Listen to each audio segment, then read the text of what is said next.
Without that reflectiveness and self-awareness, you literally have no idea what you're doing throughout the entire day. Yeah. All your habits are on automatic. That means I'm moving. I made a few mistakes, but I'm improving. I'm human, but I've been making daily resolutions. I got to. You might do it different, but I'm not you. Hey, Mark. I'm self-made. I'm Hey, Mark. doing things that I Mark. was never taught. Hey, Mark. Hey, Mark. Hey, what's up? Welcome to another episode of Hey Mark, the podcast where I, Mark, get to have open and authentic conversations about things like mental health and self-development. The reason I started this podcast is so that I can kind of have these conversations in public and in an authentic way, so that if someone's out there suffering in silence or they're just kind of feeling alone, then they know that, again, no matter what someone is going through, you're never alone, and life can and will get better. You just have to put in the work, right? So today, I'm getting to be joined here by Patrick. This is someone that I've met recently on Instagram. We had a good solid lift this morning. We've kind of been bouncing ideas off each other in the last week, but I'll let you kind of introduce yourself, tell people like who you are, what you're all about, and where they can find you, man. Sweet. So yeah, my name is Patrick Koo. I run a company called PK Health and Performance, where it's really just me running the show, where I train people, I educate people is the big thing on how to become healthy, as well as on the side I work with a lot of different athletes to increase their performance. But the foundation of it all is just making sure that you have that baseline of health to support you in whatever you're doing. So that's what I'm all about. That's pretty much all I think about all day. It's what I do for a living. So I'm super excited to talk with you. Oh, and if you want to follow my Instagram for tips and tricks on how to become healthier or a better athlete, you can find me on Thoughtful Meathead. Or I also post a lot of journal entries or blog articles, whatever you want to call them, on my website, pkhealth.ca. So yeah, dude, thank you for having me. Super excited. Dude, thank you for being here, man. No, man. So, before we chatted, before I guess I started recording this, we were chatting about, recently in the last couple of years, your mind's just been, super focused on health and shit. And you even just alluded to it right now. But, were you always this focused on health, or was it, kind of this health pandemic coming towards us that motivated you more towards that? Because you were always, like you said, involved in athletics and training. Yeah. Was it always based around health, or was it because in my experience at first it was I liked sports because of the social aspect, and I wanted to look good because I was a confidence thing. So that's why I got into working out, and then strength, the ego part of it was I can get better at this. This is sick. I'm feeling stronger.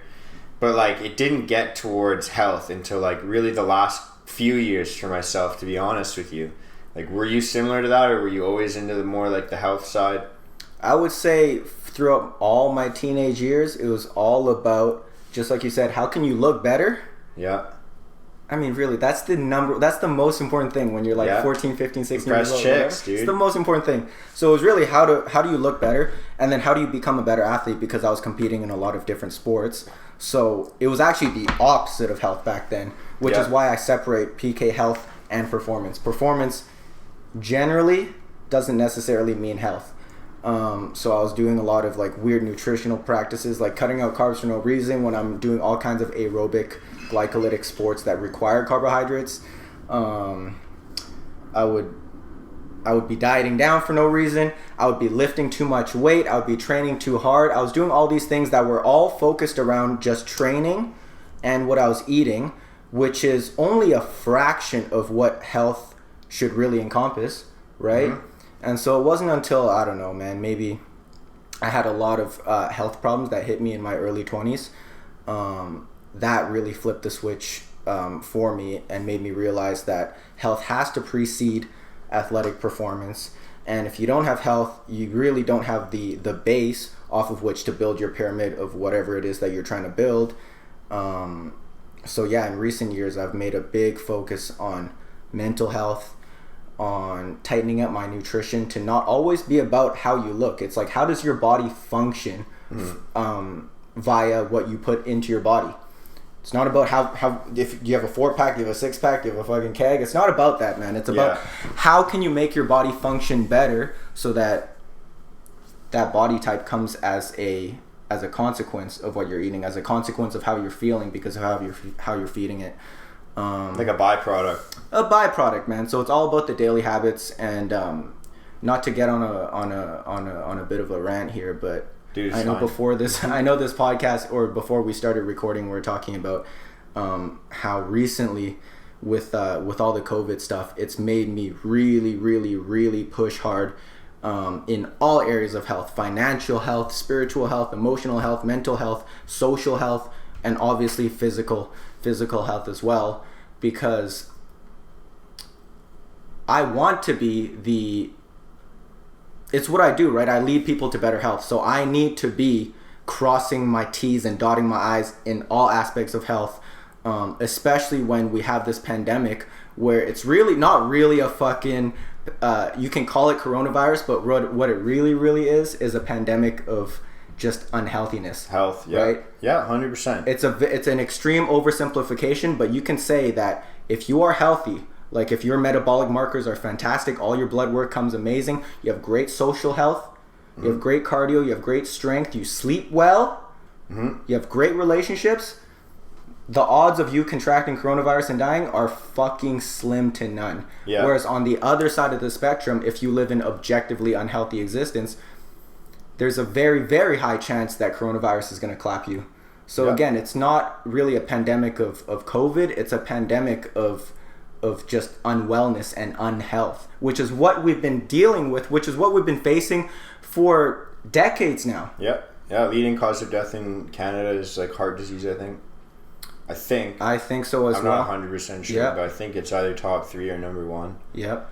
So I 100% agree, man. It's like, and I come from like, I obviously grew up playing sports, like I said, but then I got into bodybuilding, and I was always like, dude, if I can be jacked, like I'm sitting around like 195 probably right now. Yeah. I got up to about like 235 with like the same body fat I have now. Like I'm not the leanest guy, but I do have like, I usually have like a 4-pack at least. Mm-hmm. And like I was at 235, like in my eyes, I'm like, dude, I'm jacked, I'm muscular, I'm pretty low body fat. But there was a lot of things where it's like, can you walk up a set of stairs without mouth breathing? No, right? Like it's like you were saying earlier, like performance isn't an indicator of health. Like for me, it was like aesthetics weren't an indicator for health. Exactly. So I had to rediscover like all of these different things. And yeah, like you were saying, like physical health, spiritual health, social health. And I was going to ask you, like, can you define like what you're talking about? Because some people might not understand like completely. But like, what do you consider to be social health? Because you said relationship health, which I think is tied into that as well. But like, kind of break that down for people, because it's easy for us to think about like what is healthy, like in terms of like, oh, I just have to eat well and move every day, and then mental health is a little bit different. But what would you like define social health as? Man, I would say social health is honestly, do you have a circle of people around you who are supporting you in the direction that you want to go? Nice. And who you can lean on when you really, really don't have you really just have nothing left in the gas tank. So it's like, that's not social media, friends, right? That's not... It can be, though. We met through social media. Yeah, for sure. But imagine if we just ended up talking like via DMs forever. Just like text, it wouldn't have been a strong relationship. Yeah. But... And then like after we lift, right? It's like, yeah, you really bond over like physical strain.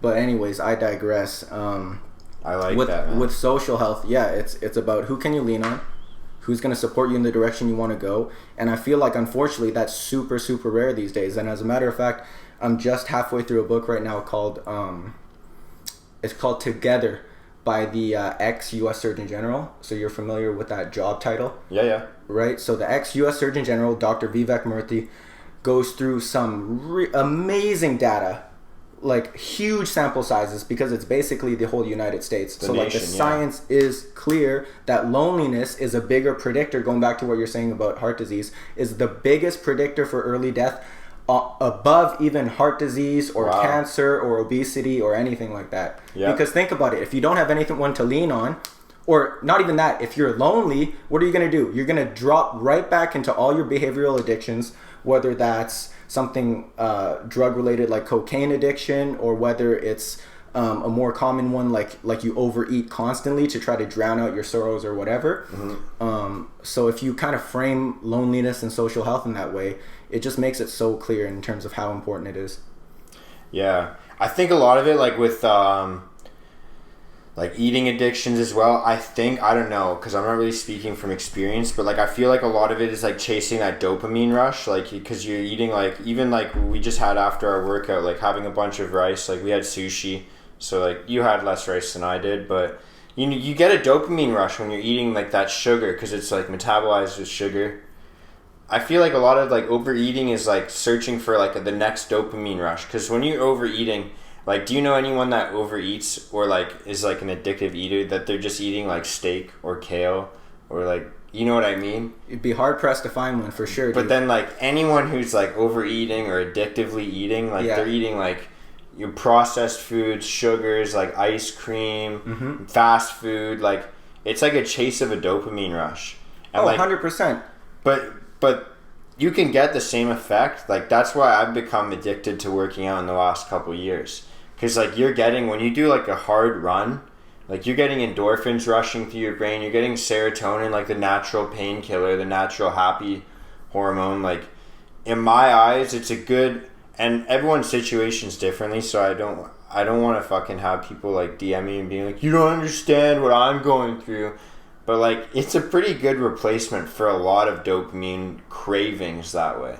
Yeah, 100%, man. I would totally agree with that. Oftentimes in the context of someone who overeats and has that kind of behavioral addiction, it's for sure you are using that dopamine hit, you're using that instant satisfaction, that instant gratification to make up for some deeper gratification that you don't have in your life. Mm-hmm. Whether it's a good relationships or whether it's even physical health, like having a strong body, strong mind. Yeah. So yeah, dude, I totally agree with you. You're making me like conscious of my posture. I'm like leaning back. I'm like looking over. I'm like, this guy's got good posture. Nah, dude. Honestly, the posture that is the worst for you is the one that you're always in. So it's like, for sure, dude, sometimes you should be able to go like this, for sure. Sometimes you should be able to arch all the way back. Sometimes you should be in neutral, but it's just the posture that you spend too much time in is going to be the shit posture. There's no real fucking good posture. There's good posture in certain contexts. What is good posture when you're deadlifting? Okay, that's pretty clear. Mm-hmm. I hope that's pretty clear. Yep. What's the best posture when you're walking? Certainly shouldn't be a rigid spine. When you're walking, you need relative motion, which is just that your all the joints in your body have to have a certain level of motion, and then the whole body moves as a unit versus you having a rigid spine, and then it's just your hips just going like this. Yeah. That's bad posture. So posture is a contextual thing. That's sick. I've never thought of it that way, actually. Yeah. I've always drilled in the back of my head. I'm like, okay, get my pelvis underneath me, activate my core, activate my glutes, put my shoulders back, and then drop them down. Like in my head, that's good posture. Right. But so now think about this. There's so many, and you were talking about how you have anterior pelvic tilt, and if some people don't know what that is, it's kind of when you're stuck and your pelvis is kind of like this. Yeah, that's me, dude. So you have that. Like the bikini model. The bikini model, bro. The IG thought posture, bro. Yeah. But so the thing with that is like, so now people tell you to reverse that posture and get into a quote unquote good posture, which is shoulders back and down. Well, guess what? When your scapula, when your shoulder blades are always in this position, that's going to cause a new host of problems, because before 2 months ago you were always like this, and that caused a bunch of problems. Yeah. Well, being in here and here is going to cause a whole bunch of downstream effects too if you were always in this position. Yeah. So it always goes back to... So it's more like about fluidity between the positions? 100%, man. It's all about always changing the shape of your body in terms of like the positions of your joints and stuff, and not staying too static in one specific position for too long. Right.